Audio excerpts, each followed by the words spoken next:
म्याग्दी जिल्लामा कसैले नसोचेको माघको 4 गतेको बेलुका 7 बजेसम्म मैले पनि नसोचेको बेलुका 7 बजेसम्म पनि मैले चाहिँ म्याग्दी जिल्लामा चुनाव लड्न आउँछु भनेर सोचेको थिएन। भनेको 40 घण्टा अगाडि नाम दर्ता गर्नको 40 घण्टा अगाडिसम्म पनि मैले चाहिँ कुनै योजना बनाएको थिइनँ यो चुनावमा लड्न आउँछु भनेर। तर अचानक मैले अघि पनि पत्रकार भाइहरूलाई भने कि मैले ल्याउन खोजेको अब शिक्षा सम्बन्धी 3वटा अध्यादेश चाहिँ ल्याउन सकिनँ। अब त्यो ल्याउन सकेको भए शिक्षामा निकै सुधार हुन्छ भन्ने मैले अपेक्षा गरेको थिएँ।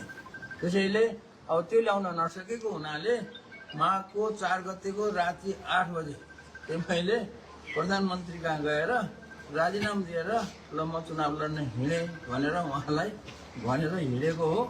र अब यसरी अचानक चाहिँ म यहाँ चुनाव लड्न आएँ। अब जिन्दगीमा अब अनेकौं किसिमका कुराहरू पर्छन्, सोच्दै नसोचेको कुराहरू पनि गर्नुपर्ने हुन्छ, बेहोर्नु पनि पर्ने हुन्छ। अब त्यसैले अहिले कसैले पनि नसोचेको मैले पनि नसोचेको कुरो चाहिँ म सांसदमा लड्न आएँ। अब यो म्याग्दी जिल्लामा नाम दर्ता गराएँ। अब निर्वाचन आयोग र यो निर्वाचन गराउने टोलीहरू सबै ले चाहिँ सहयोग गर्नुभयो। अनि जनताहरूले मतदाताहरूले चाहिँ भोट दिनुभयो, जिताउनु भयो।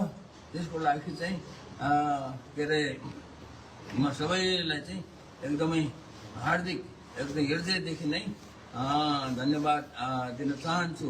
जहाँसम्म म्याग्दी जिल्लामा जितेर गएर मैले जनतासँग गरेको बाचा के हो भने म चाहिँ काठमाडौँमा हराउँदिनँ, यति हो मैले गरेको बाचा। म्याग्दीमा फर्केर सबै जनप्रतिनिधिहरूसँग हरेक पार्टीको जनप्रतिनिधिहरूसँग जनतासँग छलफल गरेर म्याग्दीलाई कस्तो बनाउने भन्ने कुरो चाहिँ गरौँला भनेर मैले बाचा गरेको छु।